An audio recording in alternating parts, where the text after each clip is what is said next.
Ya, selamat siang jemaat Tuhan sekalian. Hari ini kita akan melanjutkan kembali pendalaman Alkitab kita,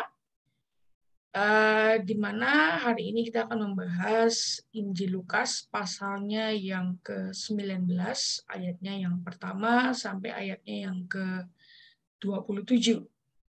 Sebelum kita melanjutkannya, mari kita bersatu di dalam doa terlebih dahulu. Mari kita berdoa. Halo Bapa kami yang ada dalam surga, kami mengucap syukur ya Tuhan untuk kasih kemurahan Tuhan yang boleh Tuhan berikan bagi kami siang hari ini.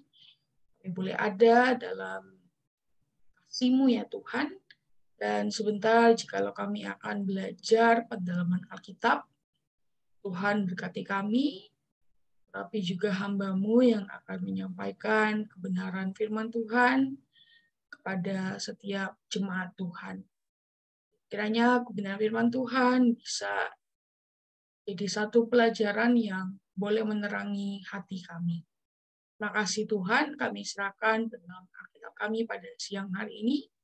Di dalam nama Tuhan kami, Yesus Kristus, kami berdoa. Amin. Ya, selamat siang jemaat Tuhan sekalian. Ya, siang hari ini kita akan membaca dan mempelajari dua perikop yang terdapat dalam Injil Lukas pasal 19 ayat 1 sampai 27. Ada dua perikop yang bisa kita jumpai di sana. Yang pertama mengenai Zakheus ayat 1 sampai 10 dan yang kedua mengenai perumpamaan tentang uang mina ayatnya yang ke-11 sampai 27. Tanpa berlama-lama lagi, mari kita belajar terlebih dahulu perikop yang pertama, yaitu kisah Zakheus ya.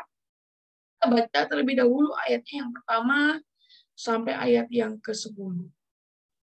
Yesus masuk ke kota Yeriko dan berjalan terus melintasi kota itu. Di situ ada seorang bernama Zakheus, kepala pemungut cukai, dan ia seorang yang kaya. Ia berusaha untuk melihat orang apakah Yesus itu, tapi ia tidak berhasil karena orang banyak, sebab badannya pendek. Maka berlarilah ia mendahului orang banyak, lalu memanjat pohon ara untuk melihat Yesus yang akan lewat di situ. Ketika Yesus sampai ke tempat itu, ia melihat ke atas dan berkata, Zakheus, segera turun, sebab hari ini aku harus menumpang di rumahmu. Lalu Zakheus segera turun dan menerima Yesus dengan sukacita. Tetapi semua orang yang melihat hal itu bersungut-sungut, katanya ia menumpang di rumah orang berdosa. Tapi Zakheus berdiri dan berkata kepada Tuhan, Tuhan, setengah dari milikku akan kuberikan kepada orang miskin. Dan sekiranya ada sesuatu yang kuperas dari seseorang, akan kukembalikan 4 kali lipat. Kata Yesus kepadanya, hari ini telah terjadi keselamatan kepada rumah ini, karena orang ini pun anak Abraham. Sebab anak manusia datang untuk mencari dan menyelamatkan yang hilang. Amin. Ini dia perikop pertama kita mengenai kisah seorang Zakheus. Ya, Bapak Ibu, perikop mengenai Zakheus ini masih menjadi satu rangkaian dari pasal 18 ayat 9 untuk detailnya ya. Di mana dari pasal 18 ayat 9 itu sampai ke pasal 19 ayat 1 sampai 10 di kisah Zakheus itu merupakan satu rangkaian dari pemberitaan mengenai karya keselamatan yang Kristus kerjakan. Ya, atau para penafsir menyebutnya sebagai scope of salvation.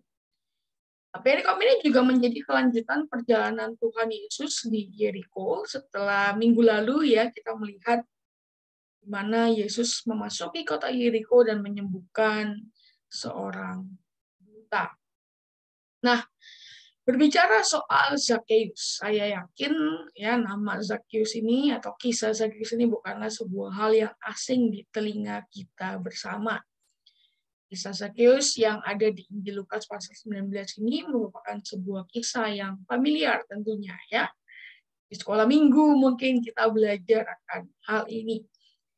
Nah, kita lihat terlebih dahulu mengenai sosok dari Zakheus.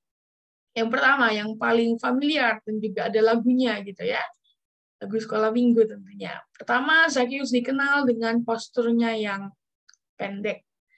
saya mencoba nyari ini ya, kenapa bisa dibilang pendek dan berapa sih tingginya gitu ya. Selama saya coba baca, saya nggak menemukan nih berapa pastinya tinggi badan Zakheus. Tapi yang saya dapat pelajari adalah bahwa tinggi rata-rata orang Yahudi pada masa itu sekitar 170 cm ya.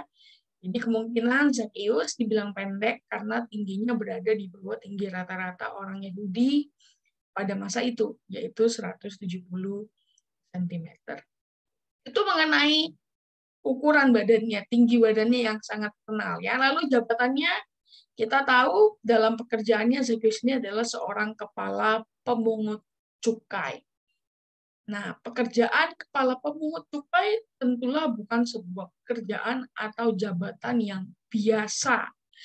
Ibaratnya ya, kedudukan Zakheus sebagai kepala pemungut cukai itu seperti puncak piramida, di mana ia mengepalai sejumlah banyak pemungut-pemungut cukai lainnya. Salah satu murid Tuhan, Matius seorang Lewi, itu juga mantan pemungut cukai. Nah, ini Zakheus ini leadernya lah kalau kita bisa bilang seperti itu ya.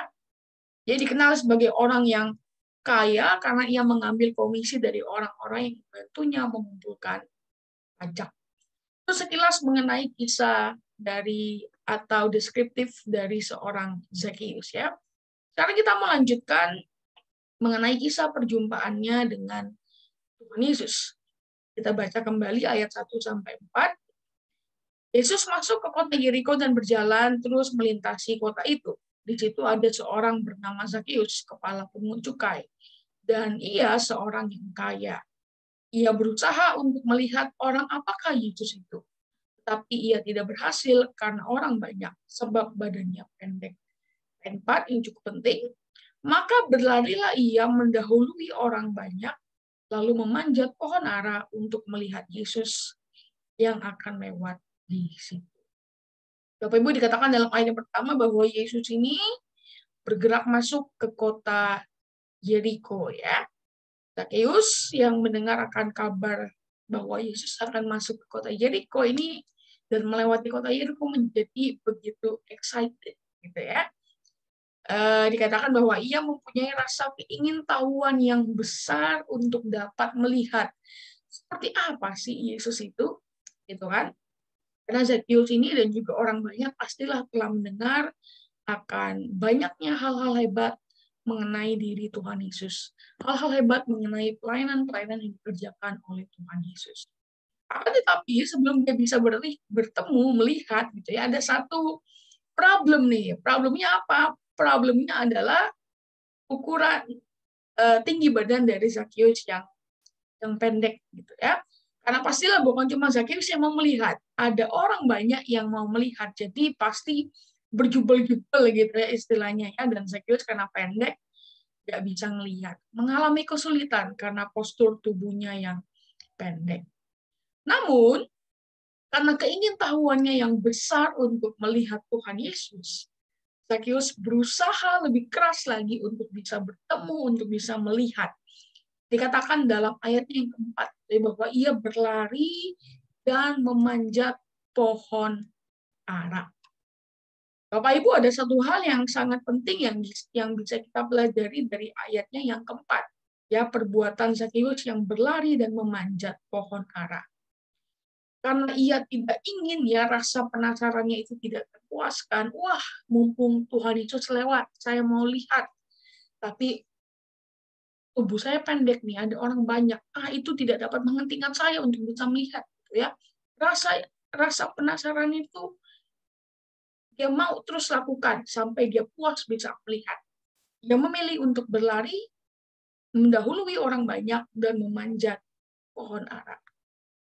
Hal ini Bapak Ibu mengajarkan kita bahwa ketika ia berlari mendahului orang banyak, ketika ia bahkan memanjat pohon ara, ya kayak anak kecil suka panjat pohon gitu ya. Hal ini memberitahu kita ya bahwa Zakheus ini telah melupakan statusnya, melepaskan statusnya sebagai seorang kepala pemungut cukai. Dia melepaskan harga dirinya sebagai seorang kepala pemungut cukai. Dalam artian apa? Dia kepala pemungut cukai loh. Pasti sebagai kepala mungkin punya ajudan yang bisa memerintahkan orang banyak, pergi gitu kan. Ada Zakheus mau melihat. Tapi Zakheus tidak seperti itu. Gitu ya. Dia berlari mendahului orang banyak, bahkan dikatakan memanjat pohon ara. Dan tindakannya ini merujuk apa? Dia rela melepaskan statusnya, melepaskan kedudukannya gitu ya sebagai kepala pemungut cukai, enggak gengsi, melepaskan harga dirinya untuk naik manjat pohon ara. Nah, apa yang dilakukan Zakheus ini mengingatkan kita akan sikap seorang anak kecil di dalam menyambut Tuhan dengan penuh antusias. Zakheus menyambut Tuhan tanpa memperdulikan kedudukannya, bahkan rela melepaskan harga diri, orang mau ngomong apa, aku nggak peduli. Yang penting, Zakheus ini ingin menyambut Tuhan dengan penuh antusias, menyambut Tuhan dengan penuh ketulusan hati. Tentunya ini mengingatkan kita mengenai pelajaran yang minggu lalu juga kita pelajari tentang anak-anak yang disukai oleh Tuhan. Ya, apa yang terjadi setelah itu? Kita baca kembali ayat yang kelima sampai yang ketujuh. Ya, dikatakan ketika Yesus sampai ke tempat itu, ia melihat ke atas dan berkata, Zakheus, segeralah turun, sebab hari ini aku harus menumpang di rumahmu. Lalu Zakheus segera turun dan menerima Yesus dengan sukacita. Tapi semua orang yang melihat hal itu bersungut-sungut, katanya, ia menumpang di rumah orang berdosa. Katakan kemudian dalam ayat yang kelima, Yesus melihat Zakheus, dan mungkin mentereng gitu ya, karena ada di pohon sendiri gitu kan. Tuhan melihat Zakheus dan menyuruhnya turun. Karena apa? Karena Tuhan ingin untuk tinggal di rumahnya pada saat itu. Bapak Ibu, perkataan Yesus ini adalah sebuah perkataan yang sangat penting. Ya. Hal ini mau menggambarkan bahwa kehadiran Yesus di rumah Zakheus adalah tujuan dari pelayanan Yesus. Yaitu apa? Yaitu untuk menuntun orang-orang berdosa seperti Zakheus untuk dapat menerima berkat keselamatan.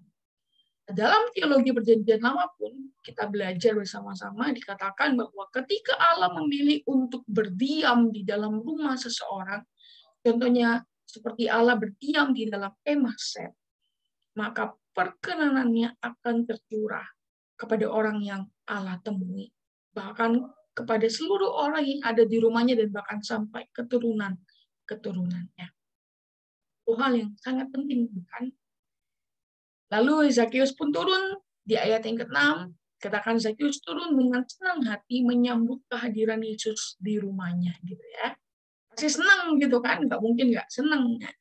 Orang yang tadinya hanya sekedar ingin melihat, namun nyatanya dapat bertemu dan bahkan berada dalam satu atap, satu rumah.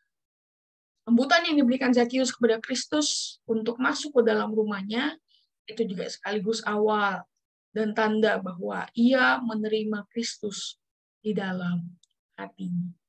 Ia merespon kabar keselamatan yang Tuhan berikan dalam hatinya.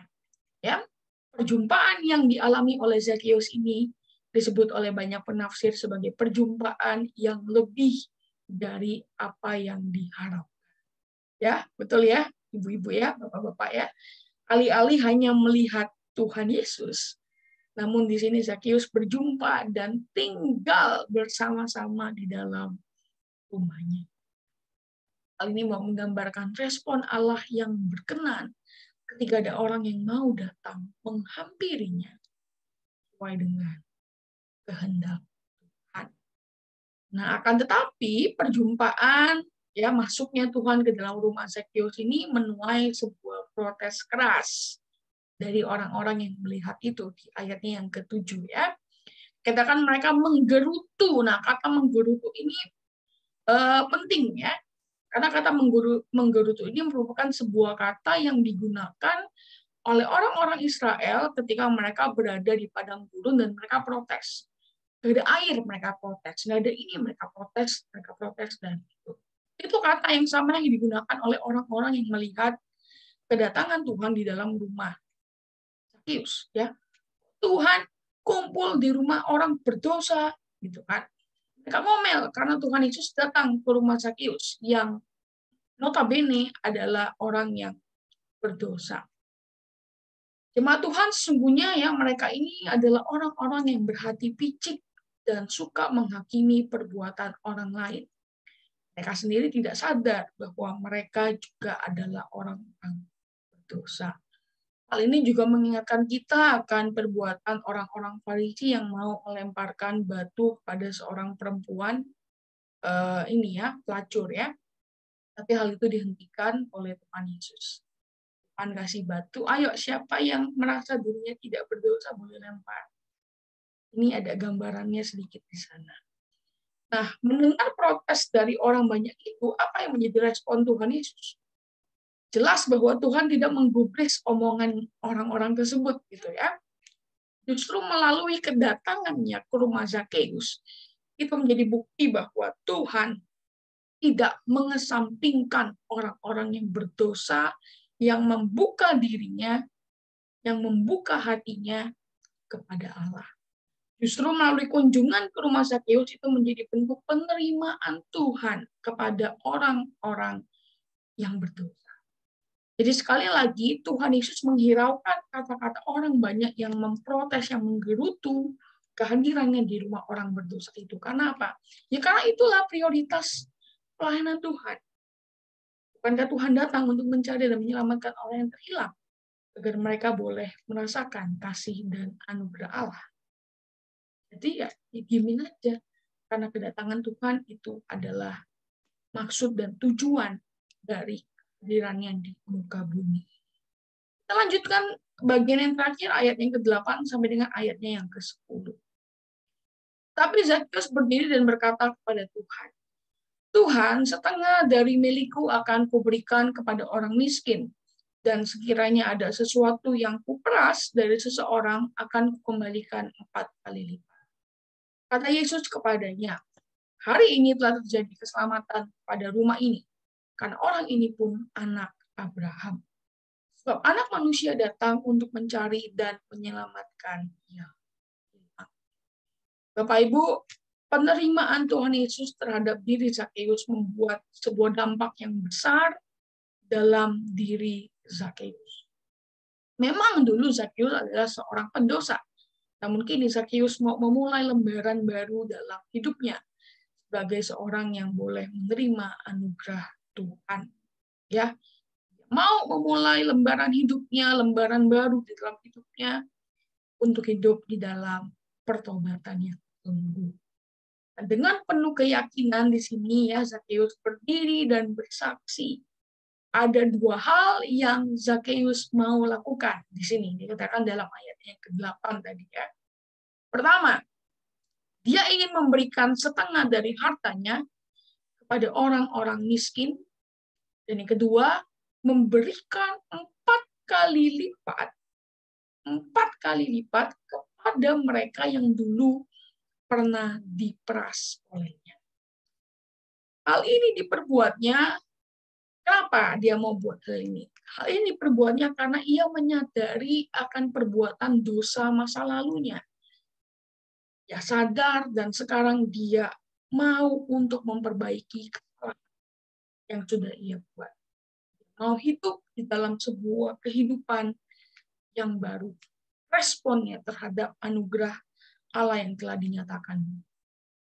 Nah, apa yang diperbuat oleh Zakheus ini menjadi cerminan dari hati yang telah diubahkan oleh Tuhan. Hingga Zakheus dimampukan untuk dapat berbuat hal yang demikian. Kasih Tuhan mengubah Zakheus, dan kasih yang diterima oleh Zakheus juga bisa terpancar kepada semua orang yang nantinya akan ia lakukan. Termasuk memberikan setengah dari miliknya kepada orang miskin dan mengembalikan 4 kali lipat kepada semua orang yang pernah diperas olehnya.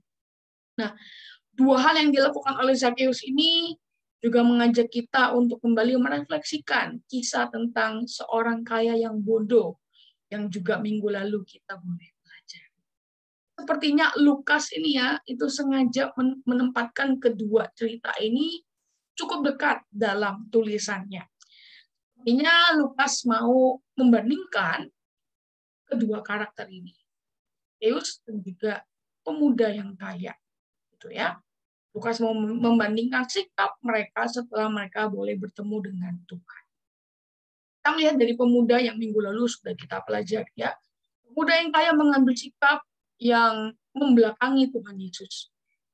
Dia menjadi sedih ketika dia melihat ya bahwa dia nggak mampu mengambil komitmen untuk meninggalkan segala yang dimilikinya untuk mengikut Tuhan. Sementara Zakheus, dari apa yang kita pelajari tadi, setelah bertemu dengan Tuhan, mengambil sikap pertobatan yang radikal dan mengalami sukacita yang besar ketika ia menerima Yesus dalam hidup. Dan itu memampukannya untuk dapat melakukan hal yang tadi yang sudah kita pelajari.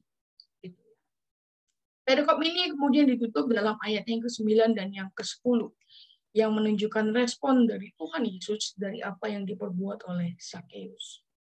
Tuhan mengatakan bahwa hari ini telah terjadi keselamatan kepada rumah ini, karena orang ini pun anak Abraham.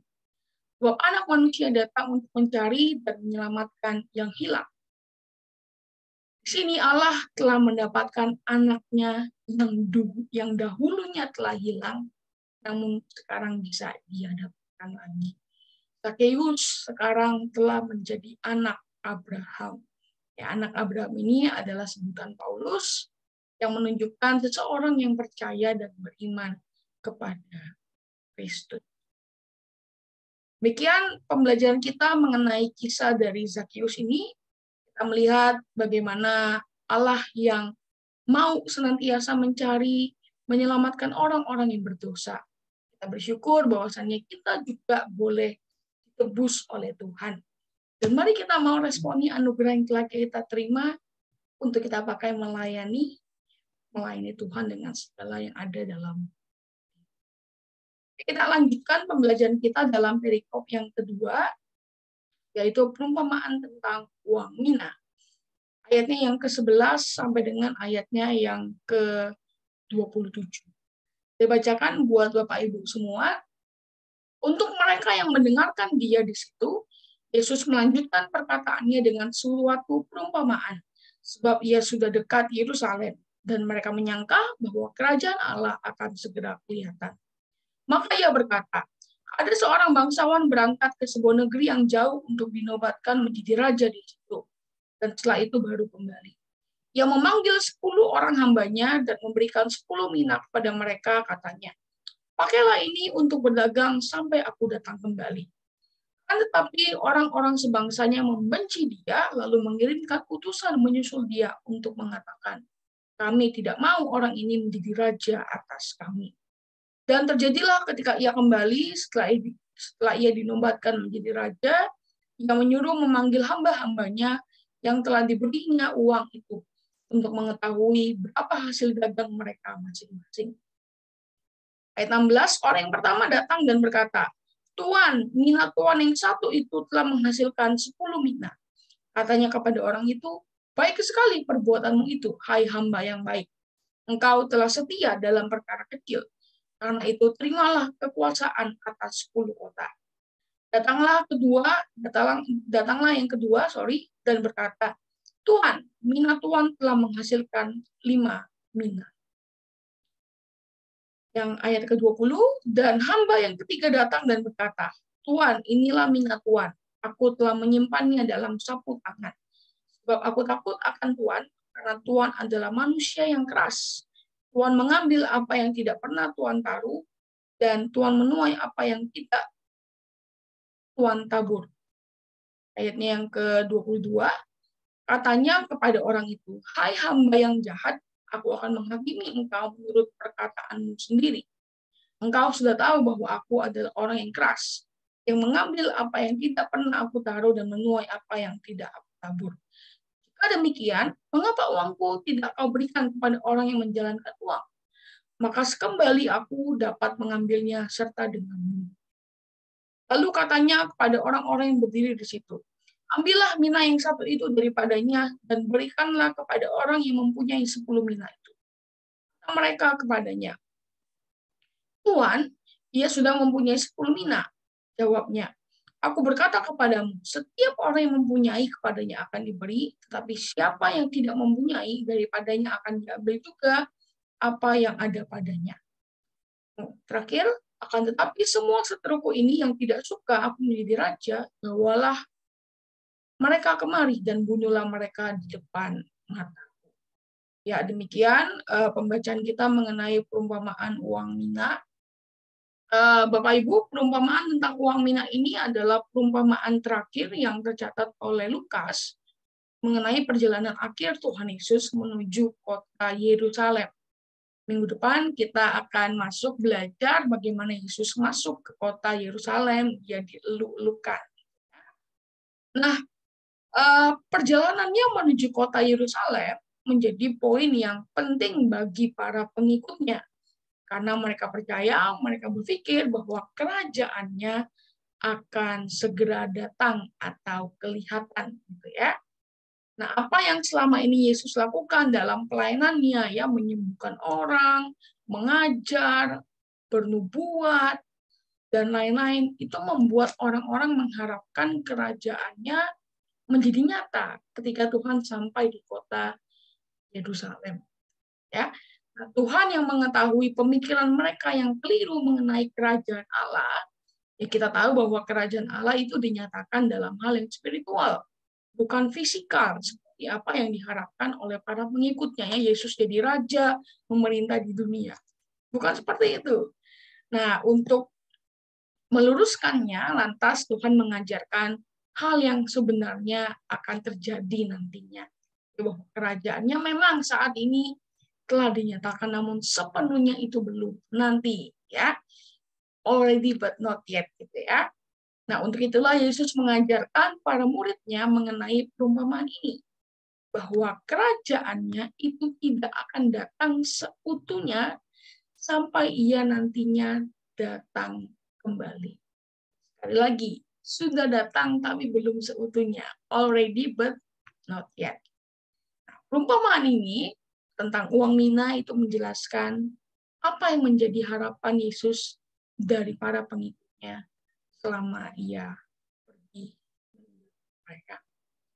Nah, perumpamaan ini sebenarnya juga memiliki konteks historis dari sejarah bangsa Israel yang kelam, di mana peristiwa ini terjadi pada 30 tahun yang lalu ketika Yesus mengajarkan itu, ya, kurang lebih 4 tahun keempat sebelum Masehi. Ya, jadi konteks historisnya seperti ini, Bapak Ibu, ya. Saya mohon maaf jika nanti ada 1-2 hal yang keliru, nanti kita bisa pelajari lebih detail lagi pada waktu pendalaman Alkitab malam hari. Nah, diceritakan pada peringatan Paskah di tahun keempat sebelum Masehi, di mana ada banyak orang yang berkumpul di sekitar Bait Allah.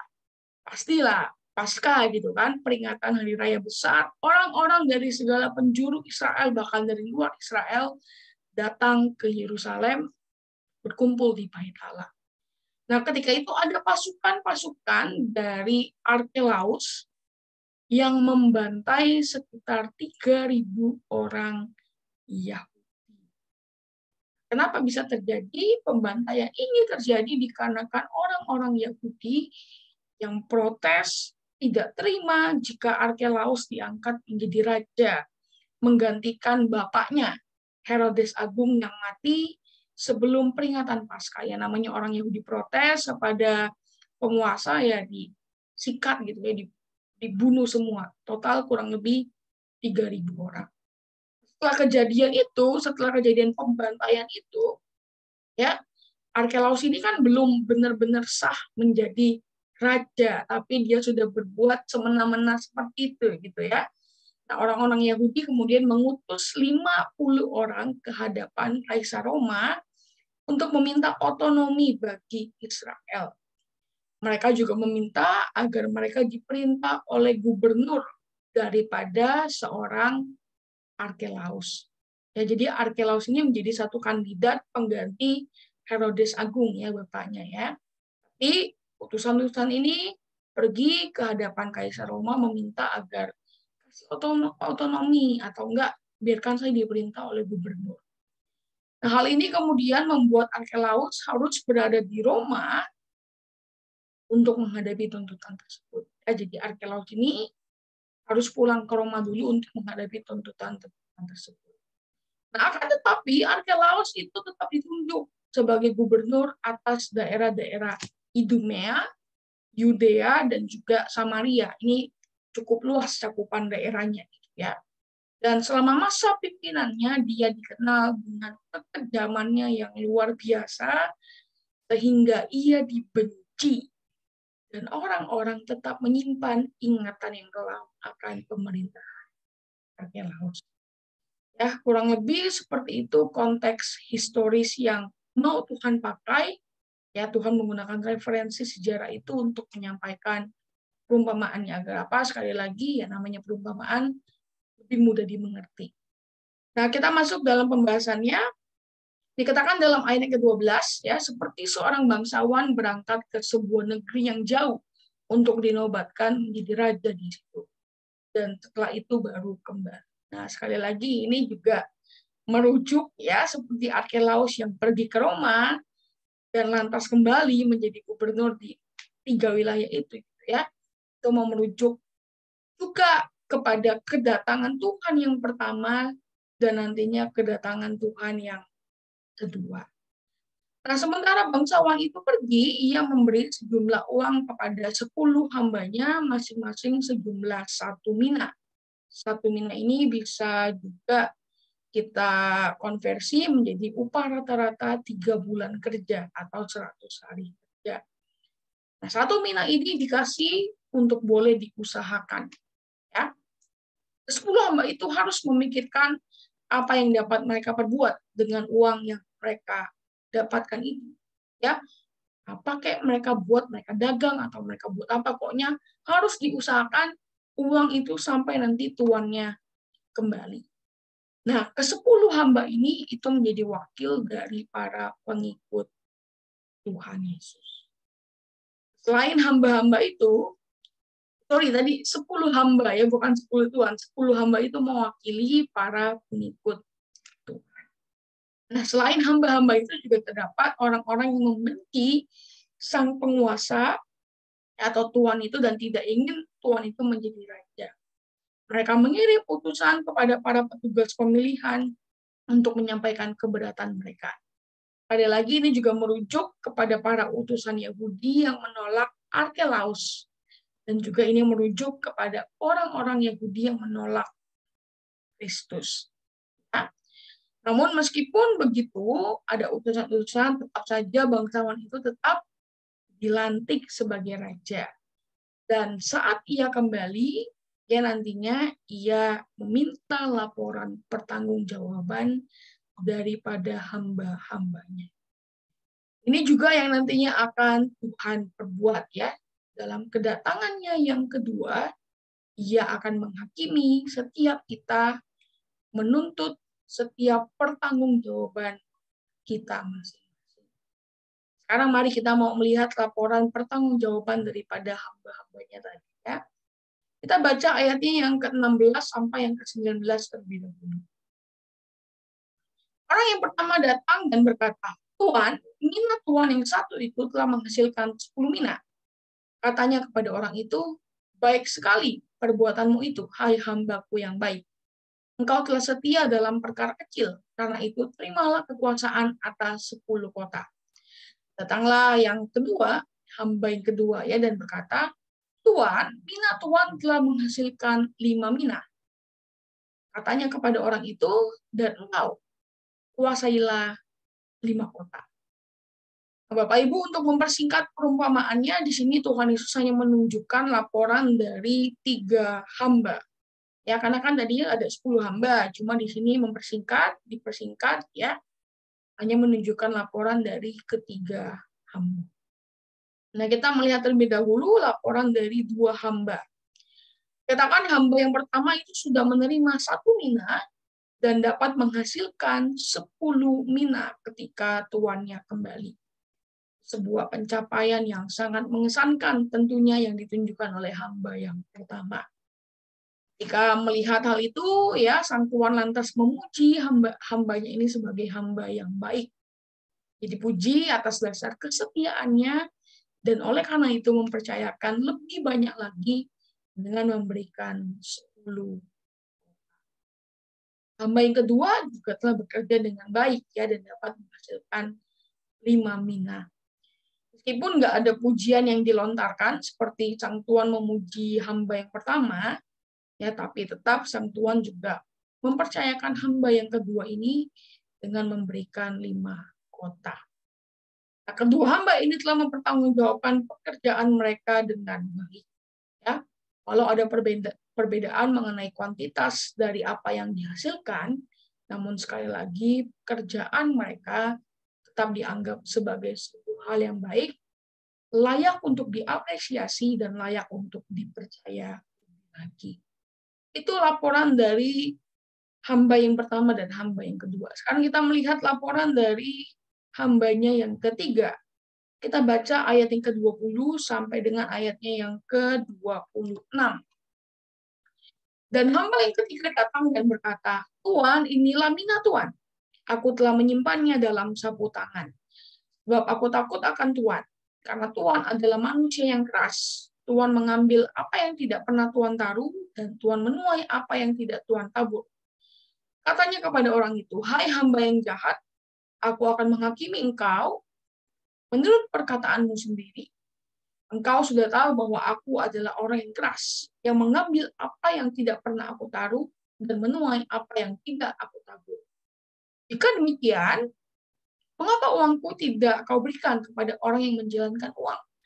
Maka sekembaliku, aku dapat mengambilnya serta dengan bunganya. Lalu katanya kepada orang-orang yang berdiri di situ, ambillah mina yang satu itu daripadanya dan berikanlah kepada orang yang mempunyai 10 mina itu.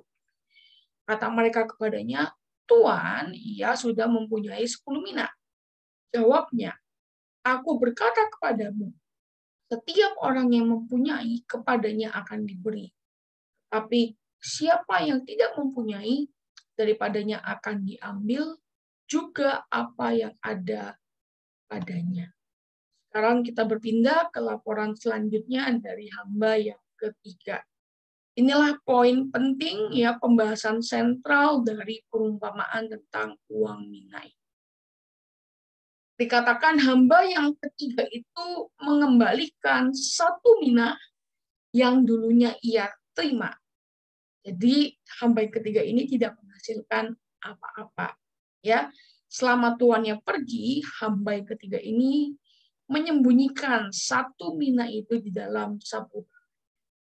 Ya, ya dia nggak menghaburkan uangnya dan untungnya pencuri nggak ada yang ngerampok, jadi aman uangnya gitu ya, disimpan terus di dalam sapu tangannya.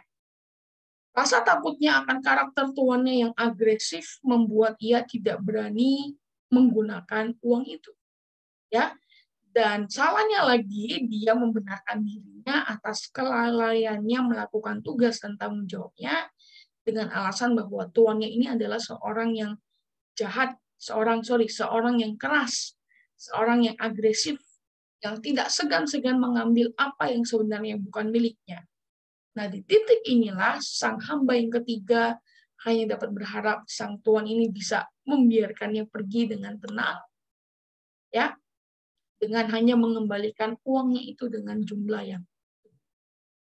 Nah, melihat laporan dari hamba yang ketiga itu, sang tuan tidak senang akan hal tersebut.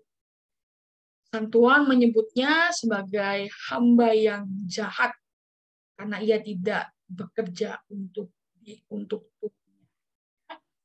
Hal yang digambarkan dari perilaku hambanya itu tidak bekerja sama sekali. Padahal setidaknya gitu ya, ia bisa menyimpannya di bank sehingga dapat menghasilkan uang lebih dari bunga yang dapat didapatkan gitu ya. Nah, jadi kalau hamba yang ketiga ini tahu kalau tuannya adalah seorang yang agresif, ya seharusnya bisa berbuat dengan bijak lah gitu ya, alih-alih hanya menyimpan uang mina itu di dalam sapu tangan. Kalau kamu tahu tuannya keras, tuannya agresif, ya berbuat hal yang lain lah. Dikatakan jadi setidaknya ya simpan aja bank supaya bisa tuannya ini nanti dapat bunganya. Nah, selanjutnya kita melihat laporan dari ketiga ini ya, kita ringkas gitu ya.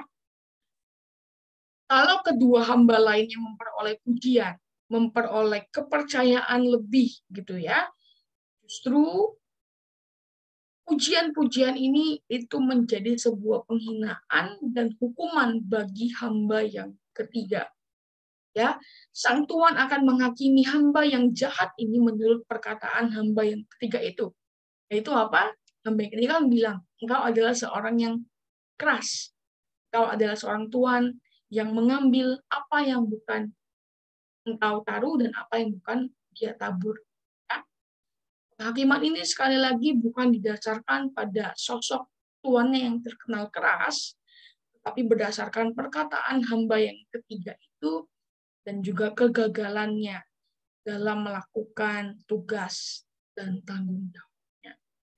Penghakiman pun dilakukan ya, dan sang tuan menyuruh orang-orang mengambil satu mina yang ada dari hamba yang ketiga ini dan diberikannya kepada hamba yang pertama yang bisa menghasilkan 10 mina. Nah, apa yang tuannya suruh ini ternyata mendapat keberatan-keberatan. Ya, kenapa? Itu loh mereka hamba yang pertama sudah bisa menghasilkan 10 mina yang mbok kasih ke yang lain lah gitu kan. Istilahnya sederhananya seperti itu. Nah, apa namanya? Hal ini mau menggambarkan apa yang Yesus katakan pada ayat yang ke-26 gitu ya. Ayat yang ke-26 juga menjadi satu hal yang sangat penting. Ya, Tuhan menjelaskan kenapa sih saya harus kasih satu mina ini kepada orang yang sudah menghasilkan 10 mina gitu ya. Ayat yang ke-26 mungkin kita baca sekali lagi ya. Jawabnya, aku berkata padamu, setiap orang yang mempunyai kepadanya akan diberi. Tetapi siapa yang tidak mempunyai daripadanya akan diambil juga apa yang ada padanya. Jadi sekali lagi Bapak Ibu, perkataan yang ayatnya yang ke-26 ini menjadi satu poin yang sangat penting sekali, sekaligus menjawab keberatan-keberatan dari orang yang protes gitu ya. Kenapa dikasih ke yang sudah punya 10 mina? Kenapa enggak yang lain? Nah, ini perkataan dalam ayat yang ke-26 itu mau membawa pengertian kepada murid-murid yang mendengar perumpamaan itu.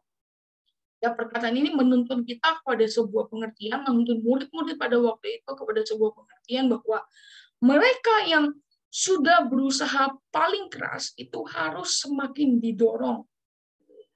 Mereka yang telah berupaya paling keras untuk melakukan kebaikan harus diberikan kesempatan yang jauh lebih besar untuk dapat berbuat kebaikan. Dan harus diberikan kebaikan yang lebih besar dan lebih luas agar apa? Agar orang ini boleh terus berkarya, boleh terus produktif, istilahnya seperti itu.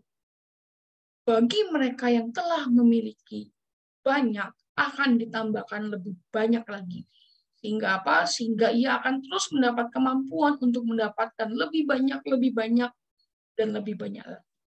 Dan mereka yang punya diberikan kesempatan tapi berlaku seperti nggak mau mengerjakannya, tentu hal ini akan diambil, ya diberikan kepada yang mau. Kepada mereka yang berupaya untuk meningkatkan setiap talenta, kemampuan, apapun yang diberikan, maka pastilah Allah juga akan menambahkannya. Ya, artinya di situ. Sedangkan bagi mereka yang mengabaikan dan membuatnya semakin berkurang bahkan, tidak bisa berharap apa-apa lagi gitu ya, bahwa ya Allah juga akan melakukan hal yang demikian, hal yang sama. Nah, peringatan yang penting ini diberikan Kristus kepada murid-muridnya supaya apa? Supaya jangan sampai mereka lalai dalam melakukan urusan mereka. Dan sebenarnya hal ini juga menjadi peringatan bagi kita. Karena apa? Kita tahu Kristus belum datang untuk kali yang kedua. Jadi pesan ini juga menjadi pesan kita. Peringatan ini juga menjadi peringatan bagi Yang terakhir ayatnya yang ke-27. Saya bacakan. Akan tetapi semua seteruku ini yang tidak suka aku menjadi rajanya, bawalah mereka kemari dan bunuhlah mereka di depan. Perikop ini, ya, ayat yang terakhir ini menjadi percakapan sang Tuan dengan mereka-mereka yang tidak menghendaki Tuan ini menjadi.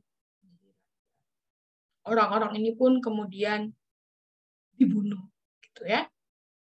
Hal ini mau mengajarkan kita bahwa mereka yang menolak Kristus, ya, jadi orang-orang yang menolak Tuhan ini jadi raja kan adalah orang-orang yang menolak Kristus, gitu ya. Orang-orang yang menolak Kristus pada akhirnya juga akan dibunuh. Mereka akan mati secara spiritual, di mana mereka tidak akan mendapatkan berkat keselamatan yang boleh Tuhan berikan. Bapak Ibu jemaat Tuhan sekalian, perumpamaan ini ingin menggambarkan, ya, akan otoritas Kristus atas kita semua, para pengikut-pengikutnya, dan juga pertanggungjawaban kita semua kepada Tuhan. Kita belajar, ya, bahwa kita bertanggung jawab kepada Allah atas cara hidup kita. Kita bertanggung jawab kepada Tuhan atas setiap hal yang boleh kita kerjakan. Suatu hari nanti kelak Tuhan akan datang untuk kedua kalinya dan menghakimi kita semua. Kita semua yang hidup hari ini diberikan kesempatan yang sama, diberikan karunia untuk bisa kita pakai melayani Tuhan. Belajar dari hamba yang ketiga. Tidak seorang pun yang dapat berkata, saya nggak bisa melayani Tuhan karena saya nggak punya kemampuan teologis yang baik. Saya nggak bisa berbicara, mungkin seperti Musa dulu, ya. Saya nggak bisa ini, saya nggak bisa itu, saya nggak bisa ini, ya. Alasan-alasan yang demikian tidak akan berlaku Tuhan. Pastilah kalau Tuhan sudah kasih kita karunia, Tuhan kasih kita talenta, Tuhan akan memakai kita sesuai dengan apa yang kita bisa, gitu ya. Nah, alasan kita semua diharapkan untuk dapat menggunakan hidup kita untuk melayani Tuhan. Kita tahu Tuhan akan segera datang dan Dia akan membalaskan kepada setiap kita menurut apa yang telah kita kerjakan. Demikian pembelajaran kita mengenai perumpamaan tentang uang mina dan juga tadi kisah kisah Zakheus, ya. Jadi Bapak Ibu, demikian yang boleh kita pelajari. Nanti malam pukul 5:30 sore, ya, 5:30 malam, ya, 17.30, kita akan kembali lagi dalam pendalaman Alkitab kita yang akan dipimpin oleh Bapak Penatua Insinyur Lindra. Biar kiranya apa yang menjadi kekurangan di pendalaman Alkitab pada siang hari ini, nanti boleh dijelaskan lebih lagi dalam pendalaman Alkitab malam nanti. Ya. Kiranya Tuhan Yesus boleh memberkati kita dan kita boleh semakin belajar lebih dalam lagi, rindu untuk boleh senantiasa mengenal akan firman Tuhan. Mari kita berdoa. Bapa kami di dalam surga, kami mengucap syukur untuk pimpinan Tuhan dalam pendalaman Alkitab kami siang hari ini. Kami bersyukur Tuhan yang boleh memimpin kami, mengajarkan setiap kami akan kebenaran firman. Kami belajar dari kisah Zakheus dan juga perumpamaan tentang uang mina. Tuhan memanggil setiap kami, Tuhan memberikan kami anugerah keselamatan. Tuhan yang boleh juga memberikan kami kesempatan-kesempatan, memberikan kami karunia, talenta, sebagai bentuk respon kami akan anugerah Tuhan. Tuntun kami dalam setiap perjalanan hidup kami, ya Tuhan. Sehingga nanti ketika Tuhan datang, kami boleh mempertanggungjawabkan apa yang telah kami kerjakan di dunia ini. Bimbing kami, ya Tuhan, agar setiap kesempatan yang Tuhan beri, talenta, karunia yang Tuhan beri, bisa kami gunakan dengan optimal untuk memperluas kerajaan Tuhan di muka bumi ini. Terima kasih Tuhan, terima kasih. Kami bersyukur untuk pembelajaran kami siang hari ini. Kami juga berdoa untuk pendalaman Alkitab nanti malam yang akan dipimpin oleh Bapak Penatua Insinyur Lindra Haryanto. Tuhan yang juga akan memberkati dan mengurapi hamba-Nya. Terima kasih Tuhan, kami mengakhiri pendalaman Alkitab kami pada siang hari ini. Di dalam nama Tuhan kami Yesus Kristus, kami berdoa. Amin. Ya, sampai jumpa nanti malam. Jemaat Tuhan sekalian, Tuhan Yesus memberkati.